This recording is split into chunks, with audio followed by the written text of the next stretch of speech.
যাদের নেতৃত্বে ওইসব অপকর্ম হয়েছে, ছাত্র শ্রমিক জনতার অভ্যুত্থানে তারা বিতাড়িত হয়েছে, তারা পলায়ন করেছে। যাদের মাধ্যমে অপকর্ম করা হয়েছে তাদের ব্যাপারে আমরা তদন্ত করে তাদের ব্যাপারে ব্যবস্থা নেওয়ার কথা বলেছি, এবং ওই ধরনের লোকরা যাতে আর নির্বাচনী প্রক্রিয়ায় না থাকে সেটা আমরা প্রস্তাব করেছি। কাজে আমরা বিশ্বাস করি যে, যেটা খান সাহেব বললেন আর কি, যে সরকার ক্ষমতায় থাকতেছে তার নির্বাচনে বিজয়ী বা পরাজয়ের কোনো স্টেক নাই, কাজেই নিরপেক্ষভাবে কাজ করবে। আর যারা নির্বাচনী প্রক্রিয়ায় যুক্ত থাকবে তাদের মধ্যে যারা এই ধরনের অপকর্মের সঙ্গে আগে যুক্ত ছিল কিংবা যুক্ত হতে পারে তাদের ব্যাপারে কার্যকর ব্যবস্থা নিয়ে এমন লোকদেরকে নিযুক্ত করা যারা এই ধরনের অপকর্মে যুক্ত হবে না, সেই চেষ্টা করা। জেলায় একজন রিটার্নিং অফিসার ছিল, সহকারী রিটার্নিং অফিসার ছিল।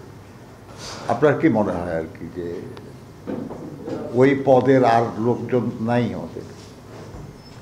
এক, দুই নম্বর, আমরা কিন্তু এই কথাও বলি নাই যে তাদের সবাইকে বদলায় দিতে হবে।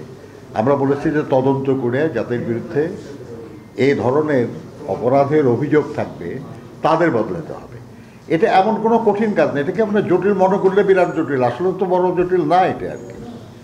কথা বুঝতে পারছেন? আরেকটা হলো যে মানে এটা সবসময় হয়েছে। আরেকটা হলো যেটা আপনার এই যে সিটের ব্যাপারে যেটা বললেন, ডিলিমিটেশনের ব্যাপারে যেটা বললেন, এটা আমরা চাই বা না চাই,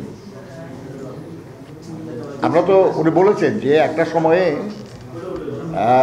বিএনপিকেই টার্গেট করে সিটের ভাগাভাগি হয়েছে। যেমন মুন্সিগঞ্জে, মানিকগঞ্জে সব সিট আমরা পাইতাম, সীমানা আপনার ওখানে সিট কমায় দেওয়া হয়েছে।